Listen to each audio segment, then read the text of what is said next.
വീട് നിർമ്മിക്കുമ്പോൾ അറ്റാച്ച്ഡ് ബാത്റൂമിൻ്റെ കൃത്യമായ ഉത്തമമായ സ്ഥാനം എവിടെ?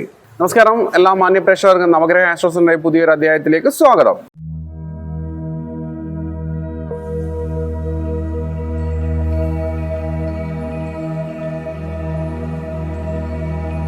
വാസ്തുശാസ്ത്ര പ്രകാരം അറ്റാച്ച്ഡ് ബാത്റൂം എന്നൊരു കൺസെപ്റ്റ് തന്നെ ശാസ്ത്രത്തിൽ പ്രമാണ ഗ്രന്ഥങ്ങളിൽ പറയപ്പെടുന്നില്ല. പിന്നീട് ഇന്നത്തെ കാലഘട്ടത്തിൽ സൗകര്യാർത്ഥം അത് അറ്റാച്ച്ഡ് ബാത്റൂം എന്നൊരു കൺസെപ്റ്റ് വന്നു ചേർന്നതാണ്. സുരക്ഷിതത്വ പ്രശ്നങ്ങൾ മൂലവും സൗകര്യാർത്ഥവും അങ്ങനെ ഒരു കൺസെപ്റ്റിലേക്ക് വന്നു ചേർന്നതാണ്. അത് എങ്കിൽ തന്നെയും വളരെ ദോഷകരമല്ലാത്ത ഒരു സ്ഥലത്ത് ബാത്റൂമുകൾ സ്ഥാപിക്കുക എന്നുള്ളതാണ് ഇന്ന് കണ്ടുവരുന്ന രീതി.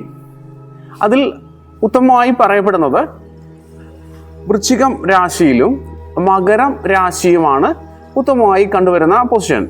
ദോഷമില്ലാത്ത സ്ഥലങ്ങളിൽ ബാത്റൂമുകൾ സ്ഥാപിക്കുന്നു എന്നേ ഉള്ളൂ. അറ്റാച്ച്ഡ് ബാത്റൂം എന്നൊരു നിർദ്ദേശം വാസ്തുശാസ്ത്ര പ്രമാണ ഗ്രന്ഥങ്ങളിൽ എവിടെയും പറയപ്പെടുന്നില്ല. അപ്പോൾ വടക്ക് ദിക്കിൻ്റെ പകുതി കഴിഞ്ഞ് പടിഞ്ഞാറേക്ക് വരുന്ന ഭാഗമാണ് മകരം രാശി. അതുപോലെ പടിഞ്ഞാറ് ദിശയിലെ പകുതി കഴിഞ്ഞ് മധ്യഭാഗത്തു നിന്നും വടക്കോട്ട് വരുന്ന ഭാഗമാണ് വൃശ്ചികൻ രാശിയും. ബാത്റൂമുകൾ സ്ഥാപിക്കുവാൻ ഈ രണ്ട് രാശികൾ ഉൾപ്പെടുന്ന സ്ഥലങ്ങൾ ഏകദേശം താരതമ്യേന ദോഷ കുറവുകളുള്ള സ്ഥലങ്ങളായിട്ട് വേണം കണക്കാക്കാൻ. ബാത്റൂമുകൾ സ്ഥാപിക്കുമ്പോൾ 4 മൂലകളും ഒഴിവാക്കുക, 4 മധ്യഭാഗങ്ങളും ഒഴിവാക്കുക. കിഴക്ക് ദിക്കിനെ പൂർണ്ണമായും ഒഴിവാക്കുന്നത് എന്തുകൊണ്ടും ഉത്തമമായിട്ട് തന്നെ കണ്ടുവരുന്നു.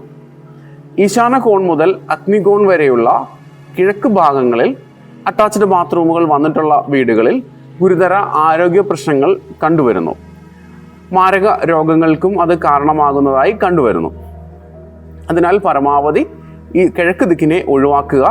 പടിഞ്ഞാറ് ദിക്കിൽ മധ്യം ഭാഗം കഴിഞ്ഞ് വടക്കേക്ക് വരുന്ന വൃശ്ചികൻ രാശിയിലോ, വടക്ക് ദിക്കിൽ അതിൻ്റെ പകുതി കഴിഞ്ഞ് പടിഞ്ഞാറേക്ക് വരുന്ന മകരൻ രാശിയിലോ ബാത്റൂമുകൾ ഉൾക്കൊള്ളിച്ചുകൊണ്ട് പ്ലാനുകൾ ഡിസൈൻ ചെയ്യുന്നത് ഉത്തമമായി നമുക്ക് കണക്കാക്കാം. എങ്കിലും പരമാവധി അറ്റാച്ച്ഡ് ബാത്റൂമുകൾ വളരെ വൃത്തിയായി തന്നെ സൂക്ഷിക്കുക. അവിടെ എപ്പോഴും സുഗന്ധ ദ്രവ്യങ്ങളോ സുഗന്ധ വസ്തുക്കളോ അതിൽ നിറച്ചുകൊണ്ട് അതിനൊരു സുഗന്ധപൂരിതമായി ബാത്റൂമിനെ നിലനിർത്താനും നെഗറ്റീവ് എനർജിയെ പരമാവധി ഒഴിവാക്കുന്ന രീതിയിൽ വേണമെങ്കിൽ ആ ബാത്റൂമിൽ ഒരു പാത്രത്തിൽ കുറച്ച് കല്ലുപ്പ് ഇട്ട് വെക്കുകയും അത് ക്രമേണ അലിയുമ്പോൾ എടുത്ത് ക്ലോസറ്റിൽ നിക്ഷേപിക്കുകയും ചെയ്യുക. അതിലൂടെ നമുക്ക് ഒരു പരിധിവരെ ബാത്റൂമിലെ നെഗറ്റീവ് എനർജി വീടിനകത്തേക്ക് പ്രവേശിക്കുന്നത് തടയാൻ സാധിക്കുകയും അതുമൂലമുള്ള നെഗറ്റീവ് എനർജി വീട്ടിൽ സ്പ്രെഡ് ആകാതിരിക്കുവാനും നമുക്ക് വീടിനെ ശുദ്ധമായി വൃത്തിയായി സൂക്ഷിക്കുവാനും സാധിക്കുന്നതാണ്. പലപ്പോഴും പല വീട് ഡിസൈൻ ചെയ്യുമ്പോൾ വാസ്തുശാസ്ത്രത്തിന് വേണ്ട പ്രാധാന്യം കൊടുക്കാതെ വീടിൻ്റെ ഭംഗിക്ക് ആനുപാതികമായി മറ്റു ദിക്കുകളിൽ ഈശാനകോണിലോ അഗ്നികോണിലോ കിഴക്ക് ദിക്കുകളിലോ ഒക്കെ ബാത്റൂം ചെയ്യുന്ന വീടുകളിൽ ഗുരുതരമായ ആരോഗ്യ പ്രശ്നങ്ങൾ കണ്ടുവരുന്നു. ഇത് ഏവർക്കും പരിശോധിച്ച് മനസ്സിലാക്കാവുന്ന കാര്യം തന്നെ ഉള്ളൂ. ഇന്നത്തെ കാലഘട്ടത്തിൽ പുറത്ത് ഭക്ഷണവും അകത്ത് ടോയ്ലറ്റും എന്നുള്ളൊരു ജീവിത രീതിയിലൂടെയാണ് മനുഷ്യർ ജീവിക്കുന്നത്. പണ്ട് കാലഘട്ടങ്ങളിൽ ശൗചാലയം എന്നൊരു കൺസെപ്റ്റ് വീട്ടിൽ നിന്നും പുറത്ത് കുറച്ച് ദൂരെ മാറി ആയിരുന്നു സ്ഥാപിച്ചിരുന്നത്. കാലക്രമേണ സുരക്ഷിതത്വ പ്രശ്നങ്ങൾ മൂലവും സൗകര്യാർത്ഥവും അതിനെ വീടിനുള്ളിലേക്ക് കൊണ്ടുവരികയാണ് ഉണ്ടായത്. അതിനുശേഷം ക്രമേണ മനുഷ്യരുടെ ആരോഗ്യ പ്രശ്നങ്ങൾ വർദ്ധിക്കുകയാണ് ഉണ്ടായത്.